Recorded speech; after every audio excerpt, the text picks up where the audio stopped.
Hi, I'm Susan Drumm, and welcome to the Enlightened Executive, where your personal evolution sparks your leadership evolution. Each episode, we feature groundbreaking techniques and strategies to help you get the edge in personal and leadership effectiveness. And I'm excited to have Patrick McKenna with me today, who's done an incredible amount of personal and leadership development, but is also a highly successful entrepreneur and investor with a focus on emerging tech hub cities. Over his career, he's co-founded 4 tech companies, launched 2 investment funds, and invested in over 40 startups, raising $200 million that resulted in over $1 billion in exit returns. Currently, he serves as executive chairman at Facet Wealth and partner at Comeback Capital. Patrick founded One America Works, a nonprofit addressing the geographic economic divide by bringing people together through work and investment. So welcome, Patrick. Glad to be with you. I'm so excited to have you here because of all the work that I know, just even a little fraction that you've done. And honestly, I want to say you're a model for me of a enlightened executive, or at least an executive on their path to enlightenment. And so I would love to hear from you. What helped you the most in your journey to become a more conscious leader? Well, it's great to be with you, and that's high praise. So I sincerely appreciate that. Just thinking about the question, I've had just a great opportunity to be in a lot of different types of leadership roles. I started my career after college in the Army. I was an Army officer, and that's a very specific type of leadership. Served overseas for 2 of the 4 years that I was active duty. And then I came back and I went to investment banking and worked on Wall Street for a couple of years. And that's definitely a different type of environment than being in the military. And after investment banking, I was off to Silicon Valley, where I co-founded a tech startup. And now this is definitely, of all the 3s, probably the most challenging of the leadership challenges, where we took something from absolute scratch, a sketch on a whiteboard. And my first company, LiveOps, we grew it to over 20,000 people over 5 years. And the challenges that we faced along the way really pushed me, honestly, as a leader, as a person, and as a team member all along the way. And then most recently, as an investor, identifying young startup teams, particularly doing it outside of Silicon Valley. How do you identify talent? How do you see what they need? And then as a philanthropist, this is adding another element to it, where now people are motivated not by return, not by capital, but they're motivated by something completely different. And the thing that over this career, all these very different experiences, the thing that I have really come to understand is that love is a bigger motivator than fear. And while fear is a big motivator and has been unfortunately too much of a motivator in much of my career, particularly earlier, the idea of love and the idea of seeing the world bigger than yourself has been yet even a bigger motivator. And that's really the answer to the question of the transformation or the insight that has led me to really accomplish many of these things. Yes. Now that's something you don't hear very often from a financial services background, as impactful, in tech background, as impactful as you've been. Can you share more about, one, what you mean by that, but how you came to discover that? Because I love it. Well, I think the fear of failure is something that we can all resonate with. And certainly earlier in my career, the fear of failing at school or failing in getting a job or failing in performing really motivated me, and through much of my career to the next gold ring, as I was kind of moving through and up. And then there was this really amazing moment that I had that, where some point in our lives we get proposed the question.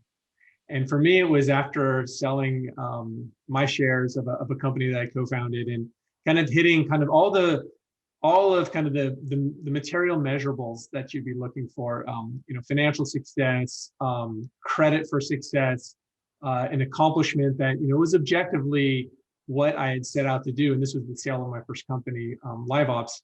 And I remember the moment so clearly. I was in San Francisco, my place in Telegraph Hill, beautiful place overlooking Golden Gate Bridge and all these things. And I had this very clear moment where it was like 3 days after everything had passed, I realized that nothing had changed. All of the accolades, all of that great feeling of this is amazing, this is what I set out to do, the sense of accomplishment. Achieve the financial goal and the trappings of success that that I wanted and everyone else seems to want. Yep. And at that moment, I felt like I had a choice. I realized that I could either triple down, double down, 10x down, and go and chase more of that kind of material success and really pursue the fear narrative, the fear of not being enough, the fear of failure, fear of not achieving everything that I could. Or I can actually realize that whatever was going on in the inside measures, the inside scorecard, the inside thing was on a different track. And that was the question, how was it that I can actually find sustained sense of satisfaction or happiness? Because the path that had led me to that objective success actually hadn't led to the internal happiness. And that led me on the path that has actually kind of opened me up and revealed to me what it means to actually replace fear with love. Yeah. So then what happened after that? So you have this moment that you realize, wow, everything I've been wanting or pursuing actually it's wonderful, but it doesn't give you the inner peace or happiness that you may be searching. Where do you go from there? Because I imagine some listeners may be in that, or maybe thinking, oh, if only I sell my company, if only I get that promotion to the C-suite. But you have that. And where did you take it from there? So I was very fortunate to have somebody in my life, a family friend who had studied a lot of meditation, had practiced Zen Buddhism. And I kind of posed the question to him. And he gave me this analogy. He said, Patrick, he says, you're flying a plane, and you're flying the plane and your hand's out on the wing and you got the other hand on the tail and you got one foot out the door and you're holding on as tight as possible. You're holding on to try to keep the plane from crashing. He says, what you need to figure out is, how do you actually let go? How do you actually let go of the wings and trust the wings and the tail and actually just grab the steering wheel, to grab the rudders and just grab it and now fly the plane more stably? And his proposal was actually to investigate meditation. And this got me on my path to actually starting a meditation practice. I dove right in and went to a 10-day silent Vipassana retreat in Joshua Tree. That was your first experience of meditation, a 10-day Vipassana? I started reading a book called How to Practice, which was just literally the same day that I kind of had this first insight. This book popped up in my recommendations. It's a Dalai Lama's book called How to Practice. And it was pretty much step 1, step 2, step 3. I started reading the book and I started practicing on my own, but I'd actually never practiced with any outside person. I'd never been to a class or hadn't sat in group, and things were working. I was actually starting to see more clearly my own mind, start to see the things that were triggering me for fear. And that was what I did. I signed up for this retreat and flew down to Palm Springs and went out and sat in some cushions for 10 hours a day for 10 days. And at the end, the insight that I took away was actually that love is a bigger motivator than fear, and that it was okay to let go of the fear because I was okay. And then if I expanded my view of who I was serving, what was motivating me, that was actually more powerful than actually just the fear of my own failure. And then through the meditation practice, like practicing that and then truly being transformed. Now, this is really important because knowing something and actually feeling transformed by it, yes, this is a big difference. And so for me was actually to actually apply it, say, well, what motivates me? Like, what are the types of things that I want to work on? And then I got this interesting idea here. I said, well, I should be focused on things that are worth failing at, because failure is going to happen. So then, like, how do I overcome that fear? It's like, well, because fear is always going to be there. You're just managing it, right? but now expanding my motivation. Instead of being motivated by myself, so let's expand it to actually be motivated by all those around me. Let's make sure that I'm actually focused on ideas and problems that actually are bigger than just serving the small, narrow view of myself. And you just do step by step. And that actually led me to not only take on bigger challenges, like do 3 more startups, initiate funds, leave San Francisco years ago and start focusing, right now, everybody's left not everybody. Many people have left San Francisco, but I left San Francisco years ago, kind of pursuing this very simple idea that I should be applying my energy and creativity to things that are actually bigger than myself. That's extraordinary. And that's the shift that we're talking about also in adult stage development, where you go from trying to heal the ego identity and self-image, where a lot of leaders start, and creating security or all these things for me, and now getting your attention off yourself and onto something more meaningful, knowing that you're okay, you're whole, you're fine. You're gonna, like you said, let go. Right. And then you put your attention on something outside yourself, and that's really where the magic happens. So that takes practice, actually. This is something for your community here, is that it doesn't just happen in one flash. That's actually a false thing. It's not like flash and all of a sudden you're changed. It's small steps. Oh my gosh, I'm enlightened. No, it's small steps, and it builds confidence. Because the first time I was kind of exposed to this, honestly, I was like, letting go. Well, if I let go of my ambition, if I wasn't ambitious, I'd still be sitting in my small town. Like, I grew up in this beautiful small town called Placerville, California, lovely place. But it took a lot of ambition to leave. It took a lot of motivation to leave. And so, what we're kind of swapping out here isn't that you're not going to be motivated to change yourself or others. Is actually the motivation of why, right? So for me, when I look back at my history before the question, it wasn't that I would actually do anything different. This is a big insight for me, was I wouldn't have done anything different. I still would have studied really hard and taken all the AP classes. I still would have, gone to college and left my small town. I still would have gone into the military and taken on every challenge that I could. I would have just changed my relationship with the things that I was doing. Instead of operating out of fear, I would have been operating out of love and possibility and potential, trusting that I wasn't going to fear failure, but that actually all of these things I wouldn't do one less thing, Susan. This is the thing. I would actually do everything the same. My relationship with why I'm doing it, sitting in the library, instead of going, I'm going to fail this test, be like, oh, actually, this is a great opportunity to learn something or to show how much I know, right? Or going and getting the job on Wall Street. It wasn't that, oh my gosh, I need to prove everybody that I'm smart enough to get this job.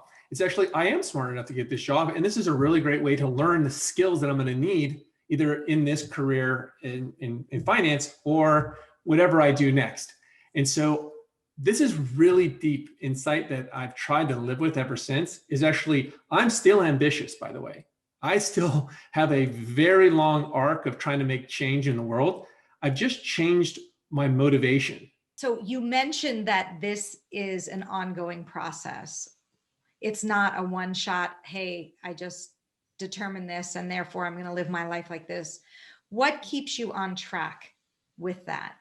Or what keeps the process going such that you can continually choose love over fear? So as we progress in our careers, we get different roles. And actually knowing the role we're in the different organization is really important. And so at this point, I'm actually spending a lot more time helping others, kind of coaching and mentoring others. And this is actually an important part of how to stay on track, is actually to see what role you're playing in an organization. Because leadership isn't always being the CEO or being the director. Sometimes, and many times, the leadership role is helping those who need the help for the organization to actually achieve the big goals that it's setting out to. And so for me, it's really looking where am I uncomfortable? What's causing me anxiety? Because as much as this podcast is called the Enlightened Executive, I am far from enlightened. Hopefully I'm on the path towards Yes. that freedom where every day I feel free and liberated in every decision in every moment. But honestly, tasting that and testing that and knowing what that feels like is actually a way to know when you're not in that state. So moving out of a more direct operating role into working with others is a really interesting place to be, because now you have to actually expand your empathy even further, right? Because nobody can do it the way I can do it. You know that, right? Like, Yes. now I know exactly what to do next if Yeah. you were me, but nobody's me. And so the challenge that I'm working on right now is, how do I help and transmit many of these things that I've learned for others to actually achieve their greatest success, how to understand their motivations, how to understand where their strengths are, and to do that without judgment, to do that through love, do that without me fearing that they're going to fail, we're going to fail, but actually applying the same framework, right? Is that I sincerely want their success. And I think this is like, when you sincerely want somebody's success and it's in your heart, they feel it, they trust you. And if you have some doubt on that, they will put resistance up. You will feel the resistance. So the daily practice of meditation for me is really staying concentrated and being present with those feelings, anxiety, fear that pops up, also tension, ego, things like that, that can come up and keep you off that path of love and openness, and just continue to trust it. So when that happens, so you're meditating, you're getting present to what might come up in terms of anxiety or fear, what do you do then? What do you do with that? This is really where mindful practice comes in, is actually noticing it and just noticing where it goes, right? Because usually there's something deeper underneath it. And this is the practice, right? So once you notice it, you say, where is this coming from? Is there something else below it, right? And then kind of reframing and stepping forward. So I don't know that I'm a practiced enough teacher on this particular thing, what to do. That what I do is just observing it and noticing it and knowing where I want to go, right? So I want to stay out of the kind of the narrow view of myself and stay as much as I can in a broad view of all of us together. And usually those are the tension that I'm feeling when it kind of goes narrow. I'm worried about the outcome, the fear, this thing, and say, okay, usually that's an underlying thing. But so if I notice it, I just say, where's that coming from? It could also be the other person, right? The other person could be in a position where they're not receptive and open, and maybe it's frustrating, and maybe it's not time. And so I think a lot of this, where I am right now with this, honestly, is balancing the difference between clarity and certainty. And so having clarity of where you want to go, but being comfortable with the uncertainty of how you're going to get there. This is the place where I think a lot of leaders, particularly as you advance in your career and you see the vision, you see where you want to go, and now you have to realize that you kind of step into the uncertainty of how are you going to get there. Yes. It's really, and the uncertainty is what drives a lot of that narrow thinking and that fear. And if you can stay clear, but then yet comfortable with uncertainty, then you can actually find that magic. And frankly, entrepreneurism is the best training ground for this. Yes. You don't really know how you're going to make it work, but somehow. If you require clarity, if you require certainty in outcome, you will not get very far as an entrepreneur. You literally have to let go of the certainty, but you have to have a clear vision. And so kind of communicating and translating that, communicating that to others is actually a wonderful practice, but it's hard. Not everybody's ready to hear it. And frankly, many times it challenges myself because I have to actually be very comfortable with that uncertainty as well. Yeah, I think what you're highlighting is such an important piece around changing your relationship with uncertainty. I've seen leaders try to double down on control when faced with those feelings of uncertainty. And that's worked for them in the past, but it's really inefficient. And as you said, it's very narrow. And it will lead back to sort of the pain and suffering of a very narrow, ego-focused approach to leadership. Whereas learning to embrace the uncertainty as even in a way a fun challenge, like that's how I try to turn it on its head. Like, can you actually make that fun? Like going on maybe a mystery trip with your significant other might be, right? How can you actually make that aspect fun? But get really clear, what is it you want to experience and you want others to experience? Because the other piece that I hear come out very strongly in what you described is continually focusing on things outside yourself as well. So noticing what's going on internally, but also what's my clarity of vision for what impact I want to make in the world. And advanced level, jokingly, is actually to realize that you are part of that. Yeah. Yeah. You are part of that. You mentioned control, and I feel like this is one of the most important insights, is that we really have a lot less control than we think. And the more we can realize that what we control is our response. There's so much going on around us that we can't control, but we spend a lot of time on the things we can't control. And this is actually effective leadership. I don't know what the enlightened side, but to be an effective leader is actually narrow down the things that you actually have control over versus getting distracted by the millions of things that you have no control over. Those things you have no control, all they do is give you anxiety, grief, and frustration. The things that you control, whether it's operationally, but also your response to them.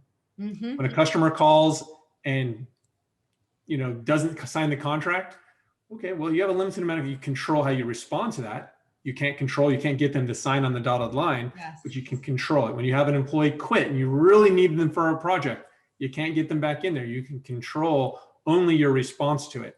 And those are two kind of day-to-day examples, but so much of it, do you not get the promotion? Did you not get the funding? Yeah. There's so many things that you actually don't have as much control as you think you do over, and you only control your response to it.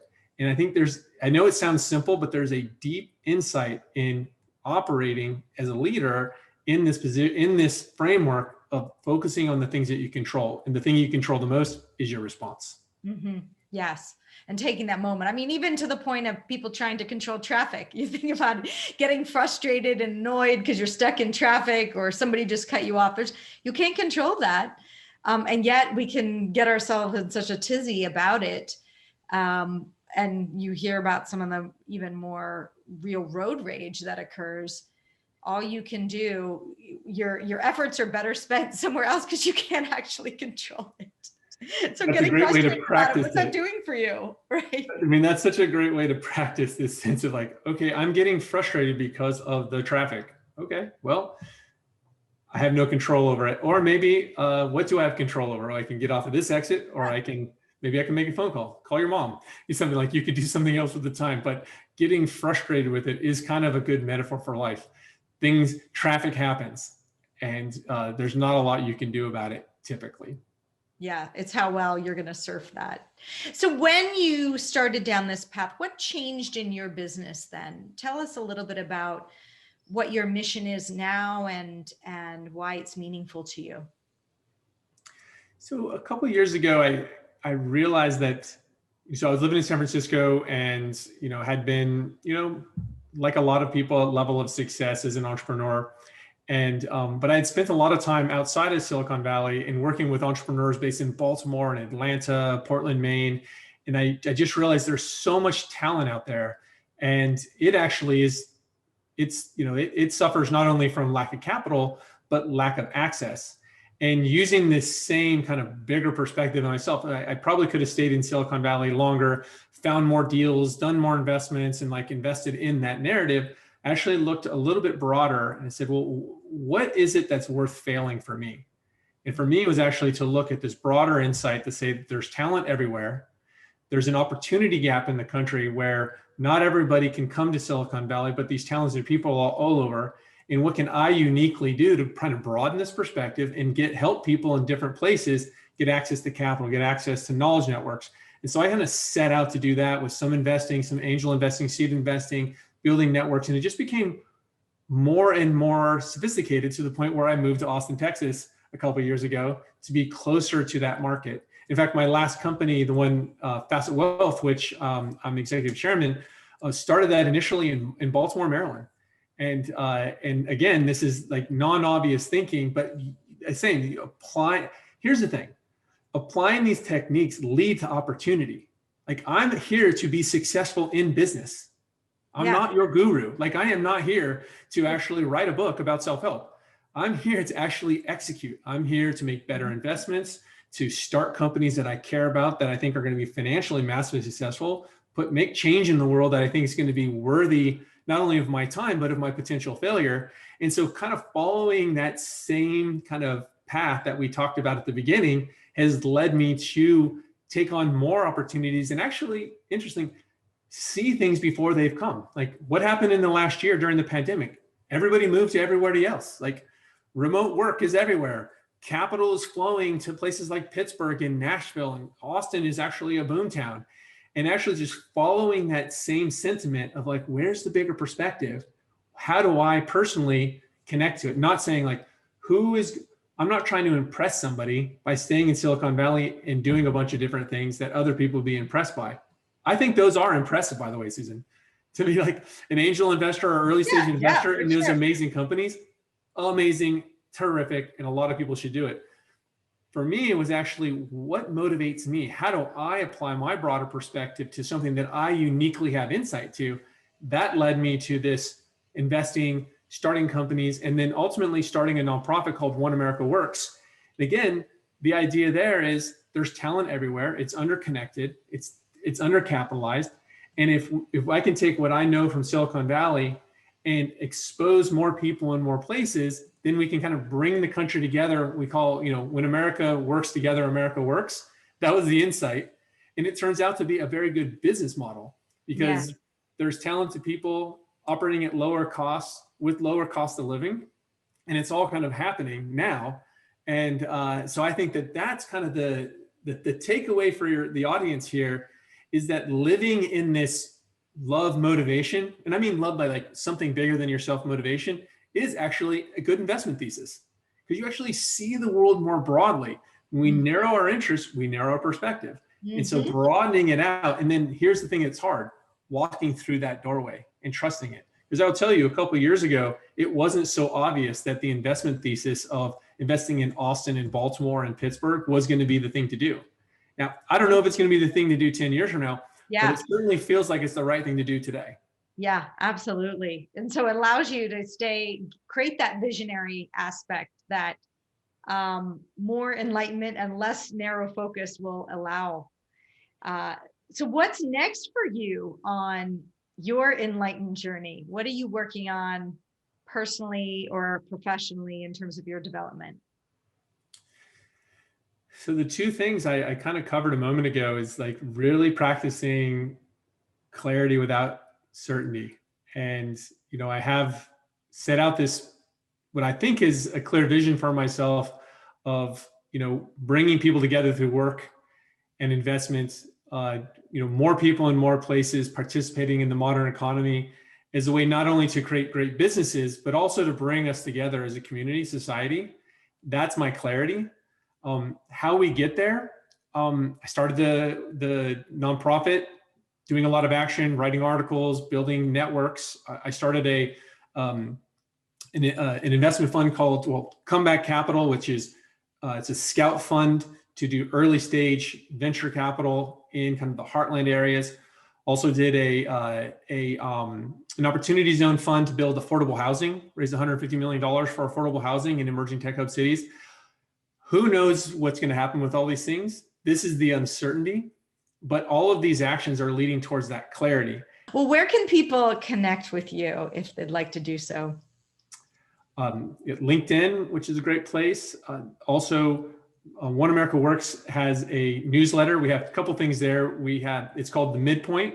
You can sign up for our newsletter. It's just twice a month. We give like great updates on emerging tech hub cities, what's going on from investing to company growth. Then we have a podcast there called The Bridge, where we interview local leaders, entrepreneurs in places like Pittsburgh and Nashville and Indianapolis, Baltimore, and tell their stories. And so you can catch me at One America Works or at Twitter. Also, I think my Twitter handle will be somewhere in the notes because I don't remember it. All right, perfect. Yes, we can add that, and really appreciate you taking the time to share your journey, and truly, I believe, a role model for future executives and entrepreneurs and tech investors, what you're doing and the shift that occurred. So thank you for taking the time to do that today and sharing that. Thanks for having me. And if you loved this episode, you'll also love my episode with Dina Kaplan, who is How I Know Patrick, who shares her story about becoming a more enlightened leader through meditation and the new business she's built teaching others meditation. Thanks so much. Hope you enjoyed today's episode, and I'd like to point you to the next important step. Hit the subscribe button and the bell to get notified when we release new content. I'll see you on the next episode of The Enlightened Executive.